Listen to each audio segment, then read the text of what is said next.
भारत देश में ऐसे अनगिनत नायक हुए जिन्होंने न सिर्फ समय समय पर इस देश को गौरवान्वित किया, बल्कि जरूरत पड़ने पर इस देश के लिए अपने प्राणों का बलिदान भी दिया।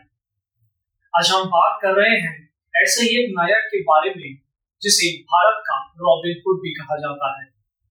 जी हाँ, ये कहानी है आदिवासी शौर्य की दास्तां बयां करते जंगल, जमीन, झरने और झील की। ये कहानी है भारत के जननायक तांत्या भील की।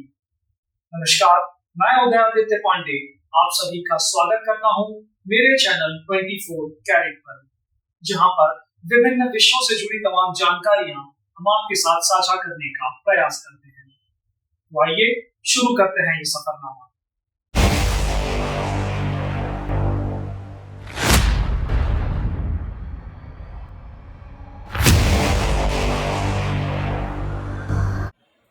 क्या करेंगे आप जब महज कुछ रुपयों के लिए आपकी जमीन हड़प ली जाए? क्या करेंगे आप जब सिर्फ 1 किलो नमक के लिए आपको साहूकार के यहाँ 1 महीने तक बंधुआ मजदूरी करनी पड़े? और क्या करेंगे आप जब आपके पूरे समाज की उपेक्षा की जाए, उन्हें प्रताड़ित किया जाए और उसे एक ऐसे अंधारे गर्त में धकेल दिया जाए जहां उजियारे की किरण भी दिखाई न दे? कुछ ऐसी ही परिस्थितियों को जीकर विद्रोह और क्रांति की ज्वाला बनने का नाम है तांत्या भील। वह तांत्या भील जिसने गरीब भीलों पर अंग्रेजों और सामंतों द्वारा किए जा रहे अत्याचार और शोषण के खिलाफ आवाज उठाई। गरीब आदिवासियों का मसीहा जो अंग्रेजों को लूटता था और उस लूट से गरीब आदिवासियों की भूख मिटाता था। गरीब कन्याओं की शादी कराना, निर्धन व असहाय लोगों की मदद करना, बीमारों के उपचार में मदद करना, ऐसे अनगिनत कार्यों को अंजाम देने वाले तांत्या भील, जिन्हें आज हम तांत्या मामा के नाम से जानते हैं। आइए तांत्या मामा के जीवन पर प्रकाश डालते हैं। ये बात है 19वीं शताब्दी की। मध्य भारत की एक पर्वत श्रृंखला सतपुड़ा। सतपुड़ा पर्वतमाला की तलहटी में एक और बसा था खानदेश, जो आज के महाराष्ट्र राज्य का हिस्सा है, तो वहीं दूसरी ओर था निमाड़, जो आज मध्य प्रदेश में स्थित खंडवा, खरगोन, धार और बड़वानी जिला है। आज से लगभग 200 साल पहले इस निमाड़ में मराठाओं का राज था। यह क्षेत्र होलकर रियासत के अधीन था। सतपुड़ा के जंगलों में भील और गौंड आदिवासी रहा करते थे, जो जंगलों में मिलने वाले कंदमूल, फलों और जंगली जानवरों का शिकार करके अपना गुजर बसर करते थे। जंगल ही उनका आसरा था और जंगल ही उनकी दुनिया। वक्त बीता, मराठाओं का राज खत्म हुआ, बुरहानपुर का मुस्लिम राजवंश भी समाप्त हुआ, सभी छोटे बड़े राजपूत सरदारों की जागीरें भी खत्म हुई और शुरू हुआ ब्रिटिश राज। ब्रिटिश सरकार ने रियासतों के साथ साथ जंगलों पर भी अपना नियंत्रण कर लिया। वर्ष 1878 के वन अधिनियम कानून के द्वारा ब्रिटिश प्रशासन ने सभी वन भूमि की संप्रभुता हासिल कर ली। पेड़ काटने, फल, फूल, पत्ती आदि सभी तोड़ने पर प्रतिबंध लगा दिया गया। भील जनजाति के लोग जो अनेक वर्षों से इन जंगलों से अपनी जरूरत की चीजें इकट्ठा करते आए थे, अब उन्हें ऐसा करने पर दंड दिया जाने लगा। इसी समय जमींदारों और साहूकारों का भी चलन देखने को मिलता है। जमींदार एक ऐसी बैलगाड़ी जो सूदखोरी के बैलों से चलती थी, और यह बैल जिसके घर का रास्ता पकड़ लेते वो रास्ते पर आ जाता।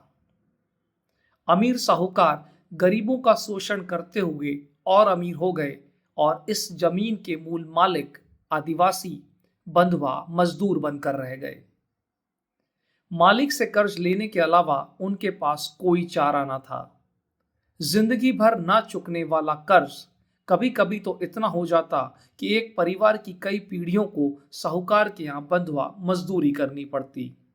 ऐसा ही कुछ घटित हो रहा था खंडवा जिले के गांव वर्धा अहीर में, जहां भाऊ सिंह के पिता को गरीबी और बरसात ठीक से न होने के चलते साहूकार से कर्ज लेना पड़ा। जमीन गिरवी रख कर लिया गया कर्ज साल दर साल बढ़ता ही चला गया। भाऊ सिंह के पिता बंधुआ मजदूर हो गए।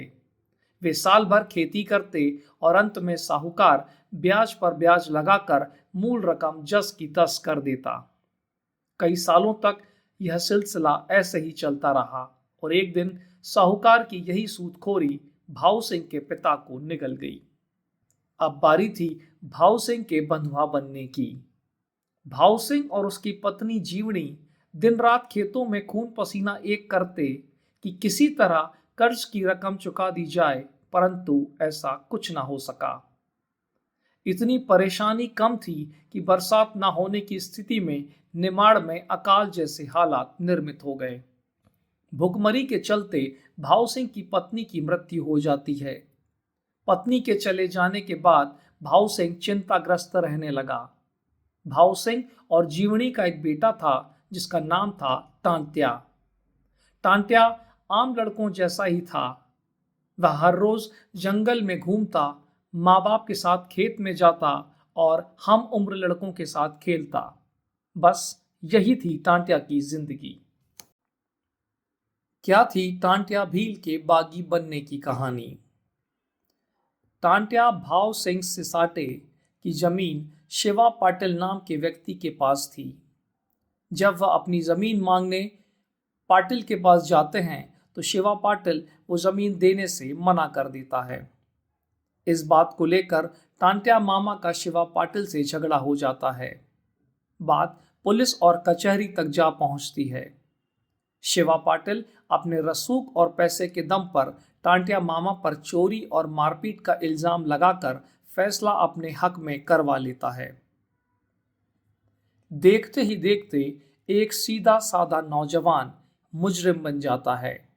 इस कृत्य के लिए टांट्या मामा को 2 साल की जेल हो जाती है। जेल में भी वो देखते हैं कि गरीब और असहाय आदिवासियों पर बहुत जुल्म ढाए जा रहे हैं। यह सब देखकर युवा टांट्या अत्यंत क्रोधित होते हैं और यहीं से वो बीड़ा उठाते हैं अपने साथियों की मदद का और आदिवासियों की हक की लड़ाई लड़ने का। उन्होंने इसके बाद खुद का सारा जीवन झोंक दिया आदिवासी समाज की मदद के लिए। उन्होंने गांव-गांव घूमकर लोगों को जगाने का प्रयास किया। धीरे धीरे काफी आदिवासी युवा उनसे जुड़ने लगते हैं। कुछ ही समय में वह अपने आदिवासी साथियों को लेकर एक बड़ा गिरोह बना लेते हैं जो अमीर साहूकारों और अंग्रेजों को लूटता और उस लूट से गरीब आदिवासियों की मदद करता। कुछ समय तक तो यह सिलसिला ऐसे ही चलता रहा, परंतु जब डकैती और लूट की वारदातों में इजाफा होने लगा तो ब्रिटिश सरकार के कान खड़े हो गए। एक और जहां टांट्या की बगावत ब्रिटिश सरकार की आंखों की किरकिरी बन रही थी, तो वहीं दूसरी ओर आदिवासियों और भारतीयों के मन में उनके प्रति सम्मान और बढ़ता जा रहा था। कल का साधारण, असहाय और कमजोर युवा आज एक क्रांति बन चुका था। एक ऐसा जननायक जिसके साथ पूरा समाज और पूरा प्रांत खड़ा था।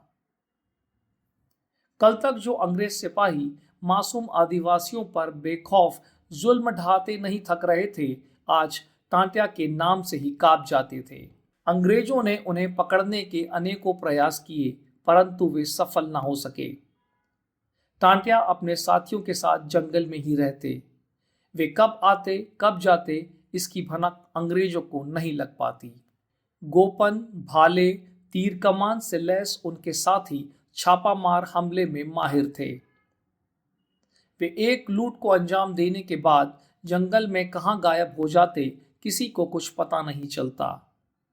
टांट्या को पकड़ने के अपने सभी प्रयासों में असफल होने के बाद अंग्रेजों ने उन्हें पकड़ने के लिए एक मोटे इनाम की घोषणा करी। साथ ही यह भी ऐलान कर दिया कि जो टांट्या को पकड़वाएगा उसे सरकारी मदद दी जाएगी। अंग्रेज जानते थे कि यह तरकीब जरूर काम करेगी और हुआ भी कुछ ऐसा ही। टांट्या की मुंह बोली बहन जो उन्हें राखी बांधती थी, उसके पति गणपत सिंह राजपूत ने उनके खिलाफ मुखबरी कर दी।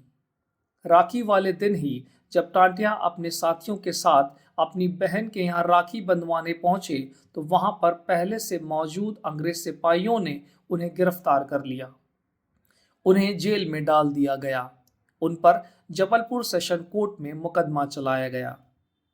19 अक्टूबर 1890 को उन्हें फांसी की सजा सुनाई गई और 4 दिसंबर 1990 को उन्हें फांसी पर चढ़ा दिया गया। टांटिया की मौत से भील समाज बहुत ज्यादा आक्रोशित हो गया।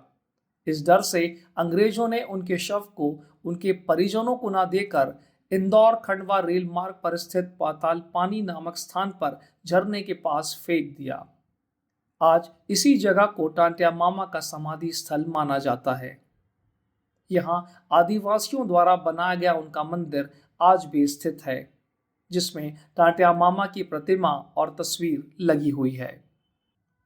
महू अकोला रेल लाइन पर स्थित इस स्थान पर आज भी रेलगाड़ियों के ड्राइवर टांटिया मामा को सलामी देने के लिए ट्रेन को रोकते हैं।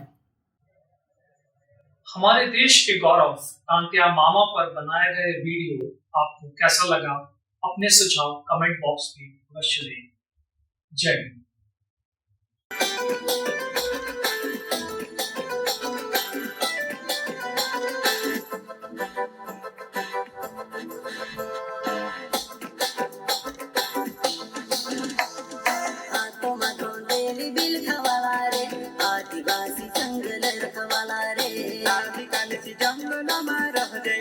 आदिवासी जंगल रखवाला रे,